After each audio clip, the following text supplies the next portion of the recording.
Hello students, welcome to my YouTube channel Teachers Junction. So this is part 3. Today I will teach you individual psychology by Alfred Adler, and we have already done the psychology, educational psychology in first video, and contributions of to education by Sigmund Freud, psychoanalytical theory by Freud in last video. ठीक है, अगर आपको individual psychology अगर समझनी है तो आपको पहले फ्रॉड को समझना पड़ेगा, फ्रॉड की थ्योरी उसकी. ठीक है, तभी आपको एल्डर से आप कंपेयर कर पाएंगे. And in this video I will tell you about inferiority and superiority complexes, style of life according to Elder, and birth order, social interest, creative self, and his contribution to education.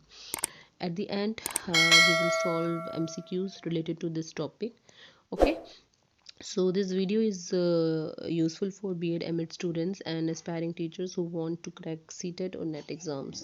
Okay, I'm Tanvi Bhora. So let's start this video. Okay, Alfred Adler, he belonged to the Jewish family in Vienna. In 1870 इनका जन्म हुआ था. ठीक है, and he was a practical psychologist. He laid more emphasis on problem of children and their proper education, adequate upbringing. ठीक है, and he started an institute of pedagogy at Vienna.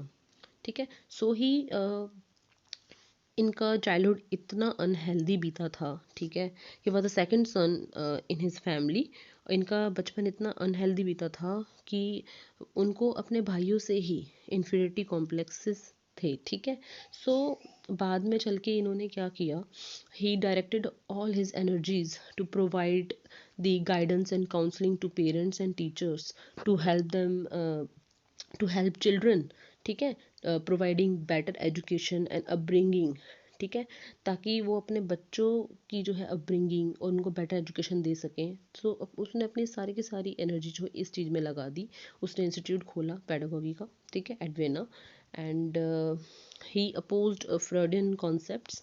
Like Freudian ने जो था sexual desires पे, ठीक है, sex education पे और इन पे ज़्यादा जोर दिया था, फ्रॉड ने कहा था. ठीक है, सो इसने अपोज किया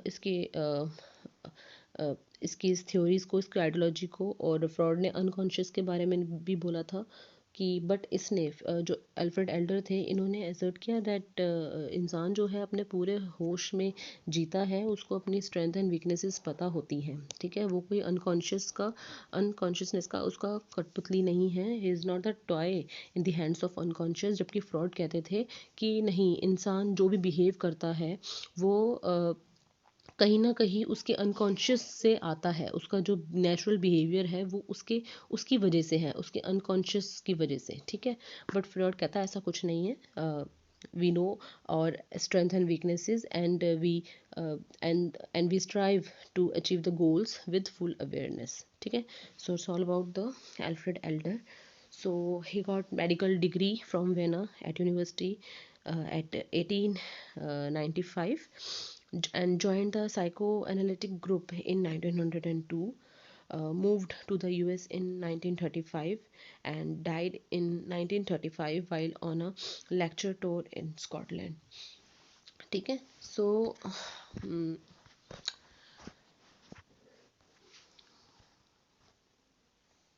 चलो आगे देखते हैं. अब इसके बारे में मैं आपको और बताऊंगी आगे. वीना में इनका जन्म हुआ.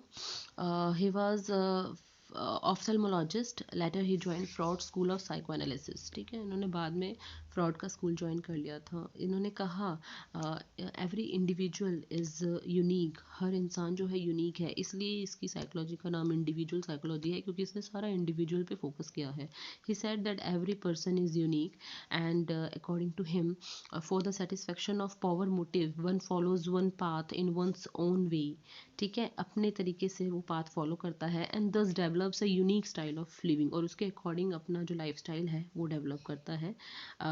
और ये सब जो है स्टाइल ऑफ लाइफ, ठीक है, ये सब किस पे डिपेंड करता है, उसके बर्थ ऑर्डर पे भी डिपेंड करता है इंसान के. उसके पुराने एक्सपीरियंसेस क्या है उस पर डिपेंड करता है, और उसकी रिक्वायरमेंट्स ऑफ क्रिएटिव सेल्फ. ठीक है, so after breaking with Freud, जब इसकी दोस्ती टूट गई फ्रॉड के साथ, वो काफ़ी क्लोज था, ठीक है। ये जो कार्ल जंग और जो अल्फ्रेड एडलर थे, ये फ्रॉड के काफ़ी क्लोज थे, बट इनकी बॉन्डिंग अच्छी थी, ठीक है। बट इन दोनों ने ही जो है फ्रॉड के साथ फ्रेंडशिप तोड़ दी, ठीक है, बिकॉज उसने सेक्स को पे ज़्यादा ओवर एम्फेसिस किया था फ्रॉड ने।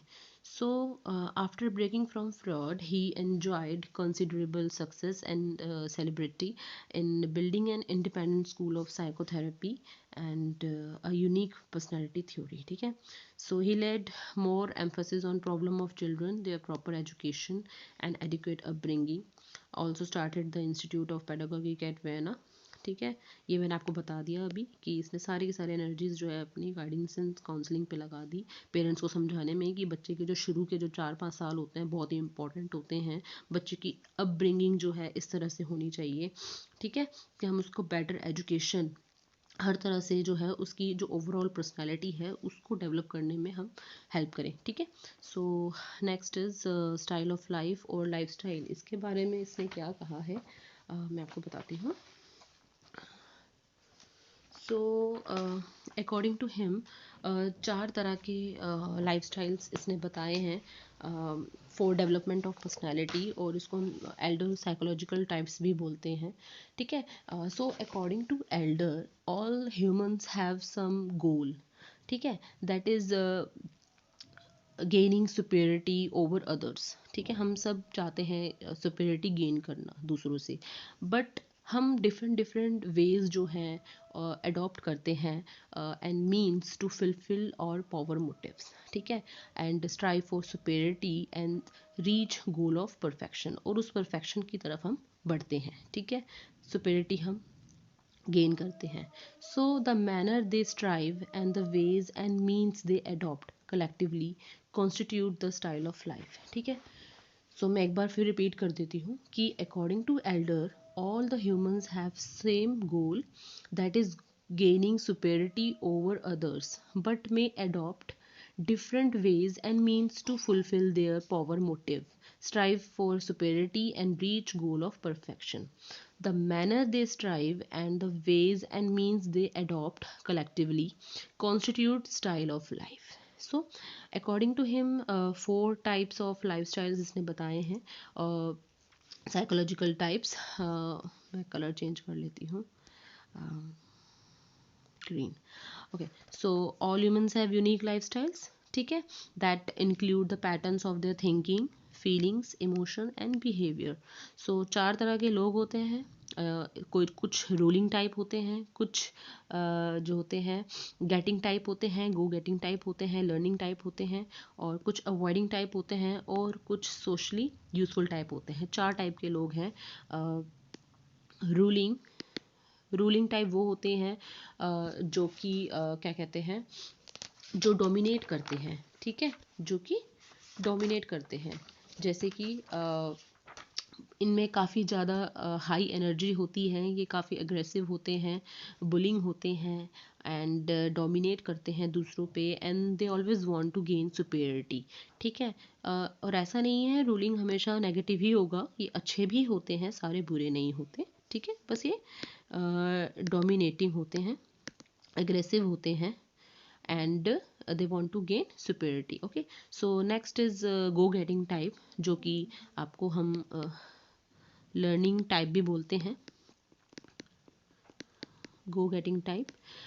ये जो लोग होते हैं इस टाइप के, ये दूसरों पे डिपेंड करते हैं, इनमें फोबियाज होते हैं, ठीक है, और पर्सनालिटी डिसऑर्डर जो होता है इन लोगों में डेवलप हो जाता है, ये एनजाइटी और ऑब्सेशन वगैरह ये सब फेस करते हैं ऐसे लोग, ठीक है, थोड़े वैसे होते हैं डरपोक टाइप के। अच्छा, अवॉइडिंग टाइप जो होते हैं, आप अवॉइडिंग से ही पता लग रहा है कि ये काफ़ी जो है,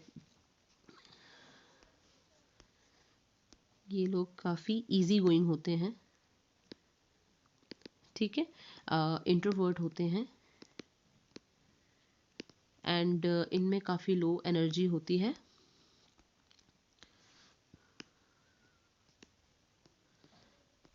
ठीक है, आलसी बुला लो इन्हें, आलसी भी होते हैं। सो और नेक्स्ट इज़ सोशली यूज़फुल, ये सबसे बेस्ट टाइप के लोग होते हैं जिन्हें हम स्ट्रगलिंग टाइप बोलते हैं, ठीक है। सो ये स्ट्रगलिंग टाइप होते हैं, ये काफ़ी हेल्दी होते हैं फिजिकली भी और मेंटली भी, और इनका जो एनर्जी लेवल होता है according to Adler, energy level जो होता है इनका काफ़ी बैलेंस होता है, ये बैलेंस पर्सनैलिटी है, ठीक है। एंड इंटरेक्टिव होते हैं और इंटरेक्टिव होते हैं, ठीक है, सोशली यूज़फुल, ठीक है, जो सोसाइटी के लिए यूज़फुल हो, ठीक है।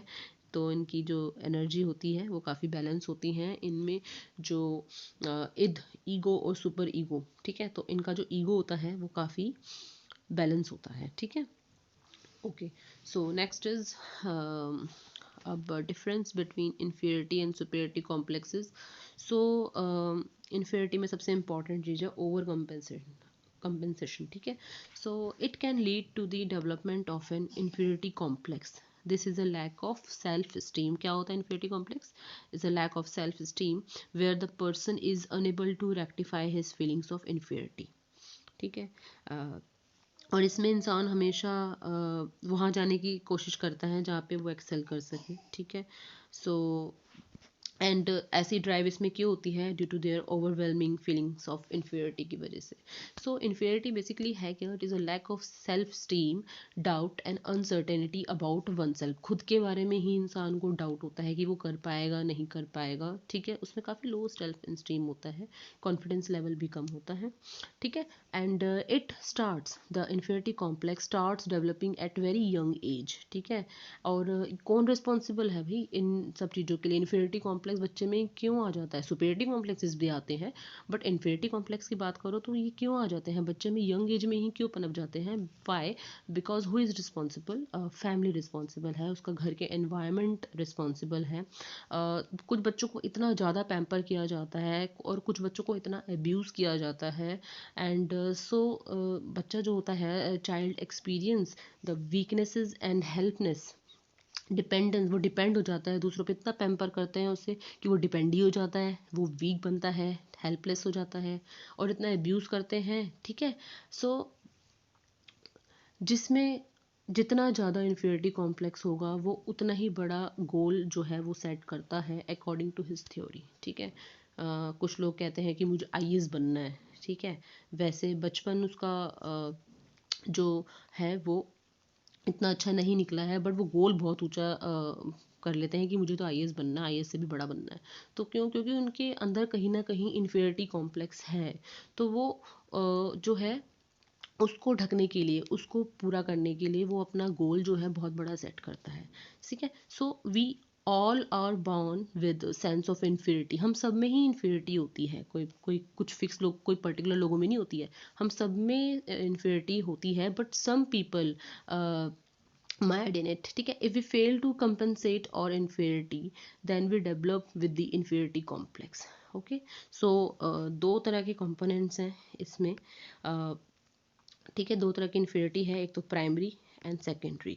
जो प्राइमरी इन्फीरियरिटी कॉम्प्लेक्स है ये बच्चों में होती है, जब बच्चा जो है वो डिपेंड हो जाता है, ठीक है, छोटी छोटी चीज़ों पे वो बड़ों पे डिपेंड होता है, ये बच्चों में होती है प्राइमरी, ठीक है।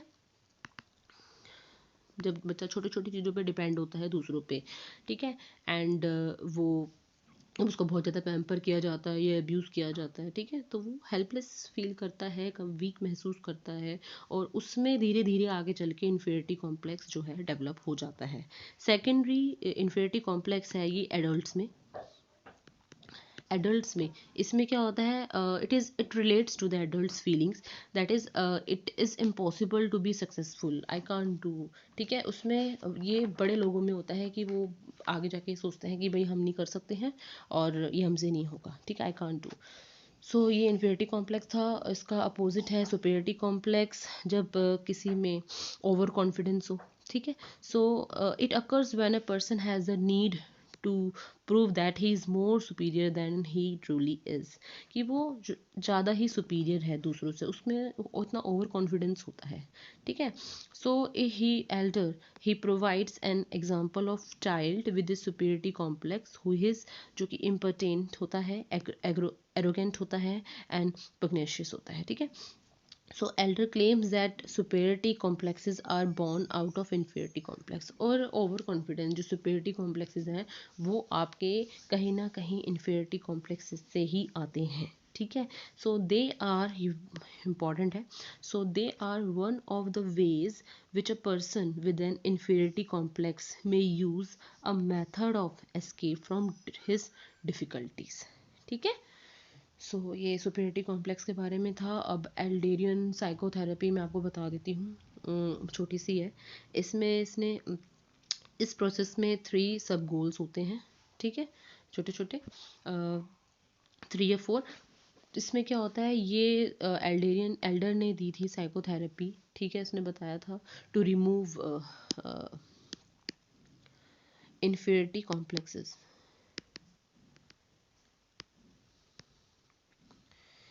उसने इन्फीरियरिटी कॉम्प्लेक्स कैसे हटाया जाए। मेरी राइटिंग ख़राब आ रही है एंड गाइस थोड़ी सी स्पेलिंग मिस्टेक्स भी हो सकती हैं, ठीक है, तो please ignore it. So inferiority complex को दूर करने के लिए उसने कुछ साइकोथेरेपी दी थी। इसने बताया था to reduce the inferiority complex of an exaggerated feelings of inferiority to a normal and helpful size where the parent strives for significance but is not overridden. Okay, so to reduce and banish the superiority complex of constant striving for superiority over others, ठीक है, and promote the feelings of community and equality. Okay, अब इसने 3 या 4 stages बताई हैं जो कि हैं एनकरेजमेंट कि बच्चा उसको जब लेके जाते हैं, बच्चे में उसमें इन्फीरियरिटी कॉम्प्लेक्स है, तो डॉक्टर जो होता है वो उसके साथ एंगेज करेगा और जो पेशेंट है उसके साथ जो है फीलिंग्स वो कोशिश करेगा कि बच्चा जो है या बड़ा कोई भी कि उसके साथ फीलिंग्स जो है वो शेयर करे, तो वो एंगेज हो रहा है, ठीक है डॉक्टर। तो ये आया एंगेजमेंट। नेक्स्ट इज़ असेसमेंट, कि जब वो अपनी फीलिंग्स शेयर करने लगेगा बच्चा, ठीक है, या बड़ा, तो डॉक्टर जो है वो उसकी वीकनेसेस को असेस करेगा, उसे कहते हैं असेसमेंट। उसकी वीकनेसेस, उसके स्ट्रॉन्ग पॉइंट्स, वो क्या किस चीज़ में अच्छा है, किस चीज़ में उसके स्ट्रॉन्ग पॉइंट्स क्या हैं, उसके उसके नेगेटिव पॉइंट्स क्या हैं, तो वो हर तरह से उसको असेस करेगा। एंड देन आता है इंसाइट।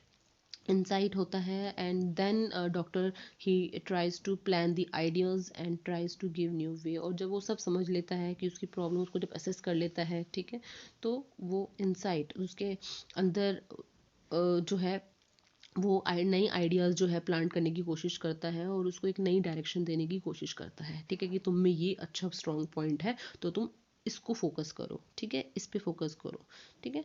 सो ताकि वो अपनी जो नेगेटिव चीज़ें हैं, जो अच्छी जो चीज़ें हैं उसके अंदर वो नेगेटिव पे डोमिनेट कर सके, ठीक है। So next is reorientation. Reorientation में बस यही है कि जो पेशेंट है वो अच्छा हो जाता है, ठीक है। सो ये साइकोथेरेपी थी छोटी सी। Next is order of birth. अब एडलर ने बर्थ ऑर्डर बताया है, that is very important. And इसने कहा है कि बच्चे का जो है बहुत फ़र्क पड़ता है उसका बर्थ ऑर्डर क्या है, कि वो फर्स्ट चाइल्ड है या सेकंड चाइल्ड है, थर्ड है, यंगेस्ट है, या फिर क्या या सिर्फ एकलौता बच्चा है, इज़ ओनली चाइल्ड, ठीक है। So positive traits, negative traits जो है बच्चे के दोनों के ही बता रखे हैं। जो सबसे पहला बच्चा होगा, फर्स्ट चाइल्ड, उसके पॉजिटिव ट्रेड्स ये होंगे कि वो नर्चरिंग प्रोटेक्टिव रहेगा, ठीक है, गुड ऑर्गेनाइजर रहेगा। नेगेटिव ये रहेंगे कि उसको बहुत ज़्यादा पैम्पर किया जा सकता है, ठीक है, तो उससे क्या होगा, वो काफ़ी जो है ये सब उसके नेगेटिव ट्रेड्स हैं, काफ़ी सारे हैं। Highly critical of others, uncooperative and fights for acceptance, exaggerated feelings of power, highly anxious, ठीक है। सो ये सब इसके नेगेटिव ट्रेड्स हैं। सेकंड चाइल्ड के लिए जो पॉजिटिव ट्रेड्स हैं वो काफ़ी मोटिवेट होंगे, कोऑपरेटिव बनेंगे, मॉडरेटली कोऑपरेटिव होंगे। और इसके नेगेटिव ट्रेड्स की कुछ ज़्यादा ही कॉम्पिटिटिव होते हैं और ईजिली डिस्करेज हो जाते हैं।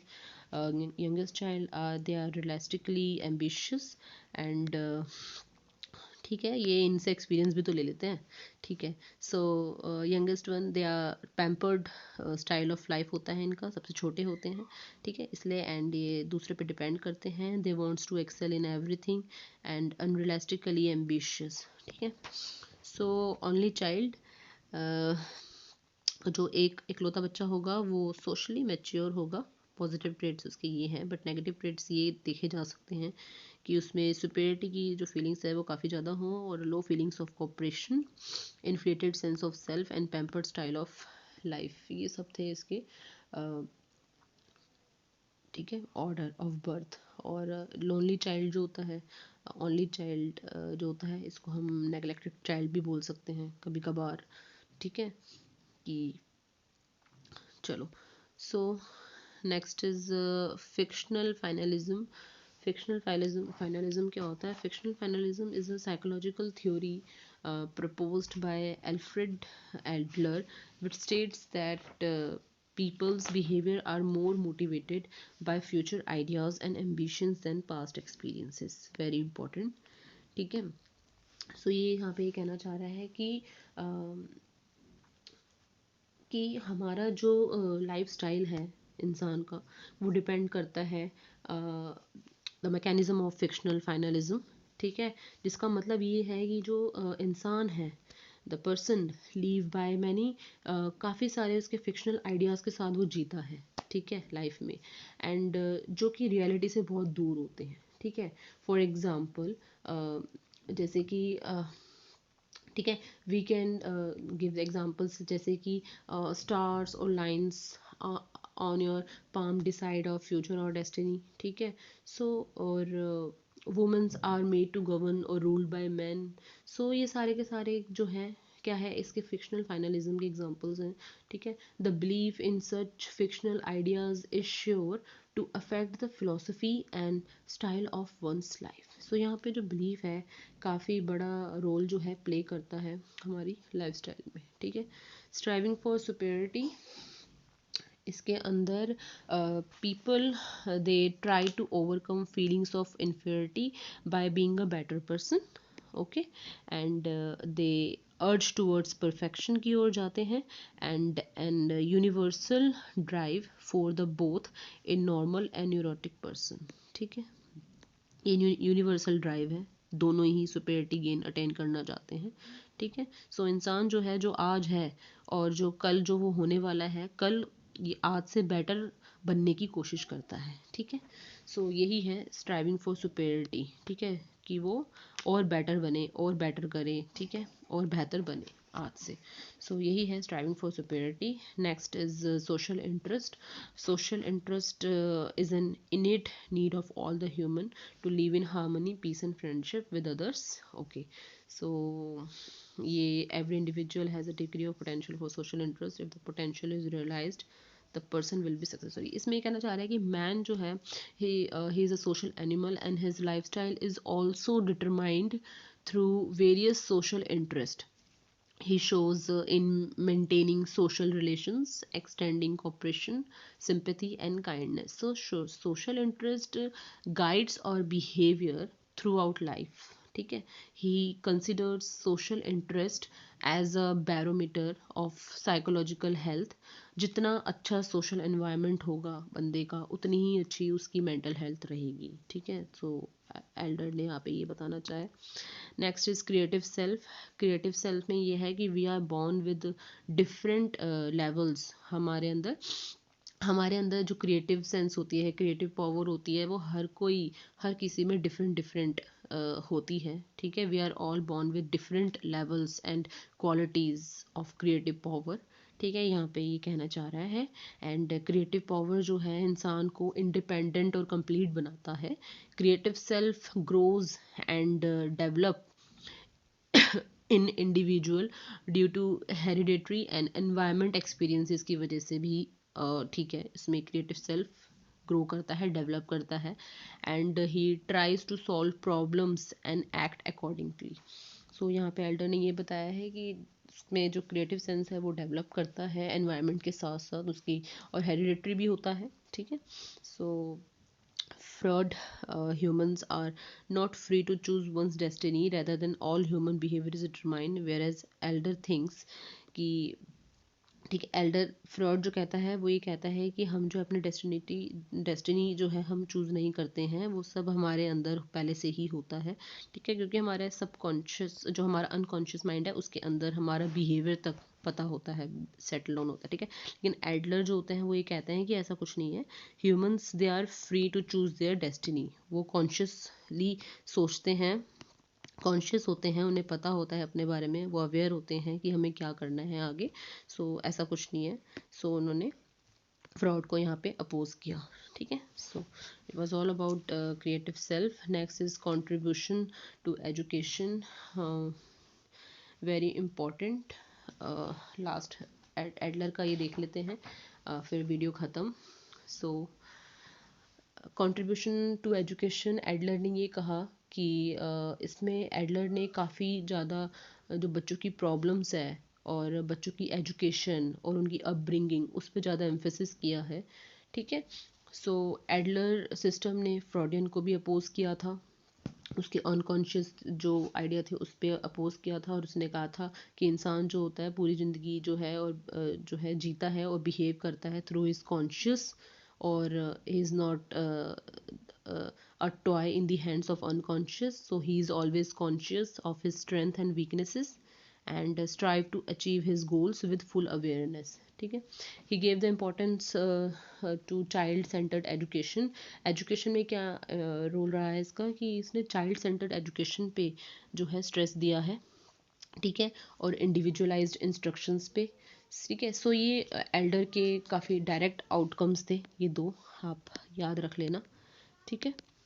and next is emphasize the importance of first 5 years of one's life, very important। कि इसने बोला है कि बच्चे के जो शुरुआती के 4-5 साल जो होते हैं काफ़ी इंपॉर्टेंट होते हैं, बिकॉज, और इसने पेरेंट्स को, इवन टीचर्स को, सबको जो गाइडेंस एंड काउंसलिंग इसने दी थी, ठीक है, उसमें इन्होंने बताया कि हमें जो पेरेंट्स हैं उनको काफ़ी कॉशियस रहना चाहिए in rearing as well as in educating their children, so that they do not develop an inferiority complex or unwanted need for compensatory behavior, ठीक है, जो कि बाद में चल के बच्चे में मेंटल इलनेस या फिर बिहेवियरल प्रॉब्लम को जो है पैदा कर सकता है, ठीक है। सो हमें शुरुआती में ही बच्चे का ध्यान रखना चाहिए। सो उससे प्रॉपर ट्रीटमेंट, अगर आपको ऐसा लगता है कि ऐसा कुछ हो रहा है उसमें कुछ, ठीक है, in case this happens, the child should be so treated and reared that he is not subjected to feelings of inferiority। तो हमें शुरू में ही प्रिकॉशंस लेने पड़ते हैं, बच्चे को बिल्कुल फूल जो जैसे होता है उसका ध्यान रखते हैं, तो उसकी तरह बच्चे बड़े कोमल होते हैं, उनको पूरा अटेंशन, पूरा ध्यान रखने की ज़रूरत है, ठीक है, एल्डर कहते हैं।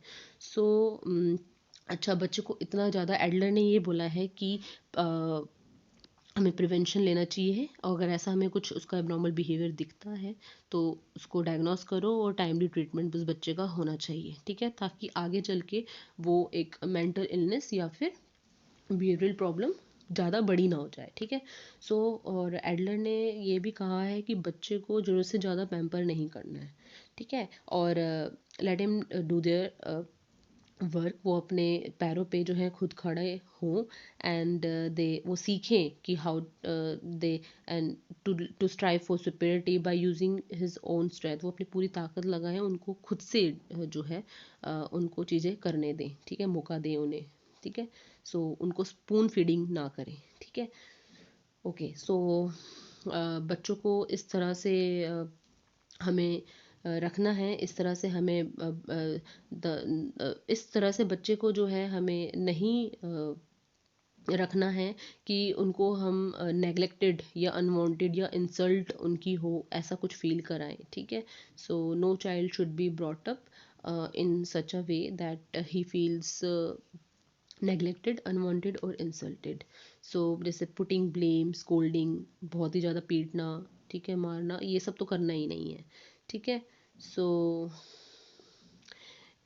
अगर हम ये सब चीज़ें नहीं करेंगे तो बच्चे में इन्फीरियरिटी कॉम्प्लेक्सेस आने के चांसेस कम हैं, ठीक है। और जो बच्चे में अगर इन्फीरियरिटी कॉम्प्लेक्सेस आ जाते हैं तो उससे उसमें इनसिक्योरिटी, एंजाइटी एंड काफ़ी सीरियस बिहेवियरल प्रॉब्लम्स जो हैं देखने को मिलते हैं, ठीक है, बट टाइमली हम ट्रीट भी कर सकते हैं, ठीक है। सो एम्फेसिस ऑन क्रिएटिव सेल्फ, इसने क्रिएटिव सेल्फ पे काफ़ी ज़्यादा जोर दिया है इन शेपिंग वंस पर्सनैलिटी, मैंने आपको बताया था, ठीक है, because creative power makes person independent and complete. So ये था about the contribution to education. चलो अब एमसीक्यूज पे आ जाओ फटाफट। Alfred Adler named his approach to personality. Answer is individual. Okay, very simple. So Adler placed greater emphasis, किस पे ज़्यादा एम्फोसिस किया है एडलर ने? The consciousness, minimising sex and Freud, uniqueness of the individual and all of the above. So all of the above is the answer. ठीक है। Adler's childhood is a good example of inferiority feelings, Oedipus complex, the carefree nature of the first 5 years, या फिर anal conflicts। तो answer is inferiority feelings। इस उसका जो बचपन था inferiority feelings से ही भरा हुआ था। ठीक है, एडलर का भाई से कंपटीशन था उसे। ठीक है। So what is the name of the person established the school of individual psychology? Very simple, Adler. Next is, which perspective of psychology emphasizes the overt behavior of the individual? Developmental perspective, behavioristic, humanistic, या psychoanalytic perspective is behavioristic perspective is the answer. ठीक है। Okay, so different people react differently to the same situation. इसे हम क्या बोलेंगे? Multiple determinants, nativism, Simpson effect या individual differences, क्या बोलेंगे इसे? हम इसे बोलेंगे इंडिविजुअल डिफरेंसेस बोलेंगे। ठीक है। हर इंडिविजुअल डिफरेंसेस तो बहुत ही सबको ही पता होगा। ये तो आप बीएड से ही पढ़ते आ रहे हो ना। ओके, सो हमारी जो इंटरेस्ट होते हैं, हमारी पोटेंशियल होती है हमारी, ठीक है, वो सब इंसान यूनिक होता है, हर किसी में इंडिविजुअल डिफरेंसेस होते हैं। ठीक है, हर कोई एक जैसा नहीं होता है। So every person is unique. So someone who feels as though they are not living up to expectations would be described by elder as having low self realization। Adlerian complex है, इन्फिनिटी कॉम्प्लेक्स है, या low actualisation है? So answer is an infinity complex. अगर उसमें कुछ ऐसी feelings पनप रही हैं, ठीक है, कि वो कुछ नहीं कर सकता, दैट इज़ दिस। सो ये हो गया आज की हमारा एल्डेरियन कॉन्सेप्ट यहाँ पे ख़त्म हो गया है, individual psychology. In next video we will start Carl Jung. ठीक है। So please like and subscribe this video if you have not done. Thank you students, thank you for watching this video.